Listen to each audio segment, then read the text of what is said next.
What's up everybody, I'm Morgan from the very unofficial travel guides. I travel all around the world to popular and not so popular tourist destinations to give you a very honest and unofficial look at what it was like to be there. You might recognize me from my cruise ship videos, or from my Disney World videos, or from my video about visiting a nude beach. But if you haven't seen that one, you don't have to watch it. Today's video isn't about any of those things, it's more of a general travel-related video inspired by a recent tragedy. As you may or may not have heard, yesterday a Germanwings commercial flight from Barcelona to Dusseldorf unfortunately crashed in the Alps and there were no survivors. Today in the news it's been reported that allegedly the co-pilot locked the pilot out of the cockpit and then purposefully crashed the plane. It's terrible. I feel terrible for the families of the people involved. I feel especially terrible for the families of this co-pilot because I'm sure their life isn't all glitter and rainbows at the moment either. The fact that this is even possible is really scary, and for somebody who flies as much as I do, it got me to thinking. So I decided to do a little bit of research and check out a few facts. I found out some really interesting things and some things that were actually kind of startling. Let's take a look.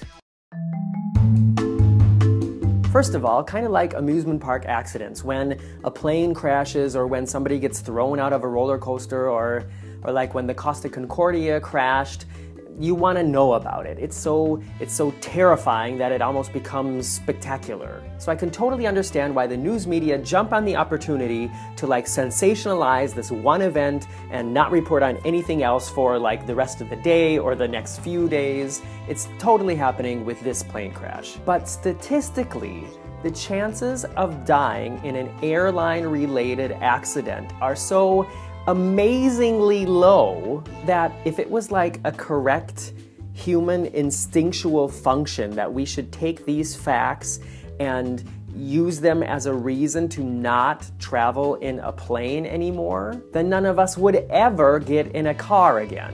Like, ever. Because I checked the numbers, and do you know how many commercial airline fatal accidents there have been this year in 2015? 1.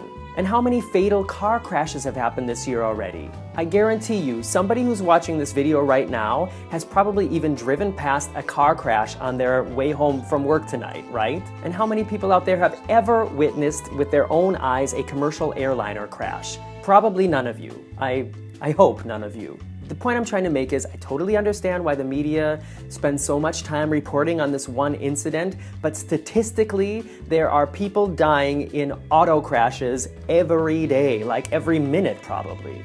In fact, according to statisticbrain.com, the number of people who died in commercial airline accidents in 2013 was 266. And there's a reason I picked the year 2013. I'm going to get to that in a second. So before I tell you the number, guess how many people died in car crashes in 2013?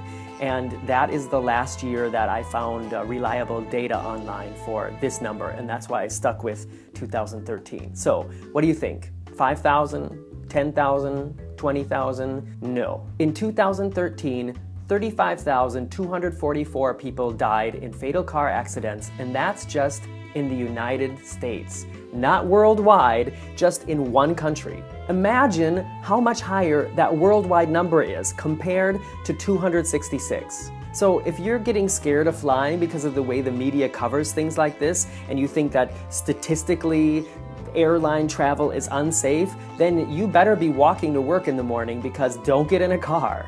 Every bit of evidence shows that riding in a car is like an enormous amount more dangerous than getting in a plane. In fact, one last number I have for you, and if you know me, you know I hate dealing with numbers, but I just found this so interesting. According to statisticbrain.com, you have a 1 in 29.4 million chance of being one of the unlucky people on this planet who's ever gonna die in a commercial airline-related crash.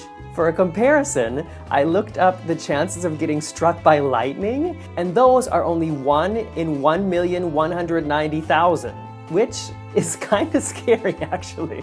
Once again, my heart really goes out to the families of everybody involved in this incident. I'm not trying to take any of the tragedy away from it. Just from somebody who loves traveling as much as I do, I just really want to remind you that As tragic as this incident is, it shouldn't be any reason to reconsider any travel plans, and if you really want to undertake something that's going to make your daily life safer, then stop driving in a car. I'm Morgan from the very unofficial travel guides. I stress again the word unofficial because I don't know, I check these facts on the internet and I may have got something wrong. I'm not a news source. I'm just a guy who makes videos on YouTube like these two videos down here. If you're feeling down after all the bad news in the news, then click on one of these videos because I promise you it'll cheer you up. Check back this weekend for the latest episode of Orlando Venture, and follow me on Facebook, Instagram, and Twitter for more fun travel-related stuff. See you later.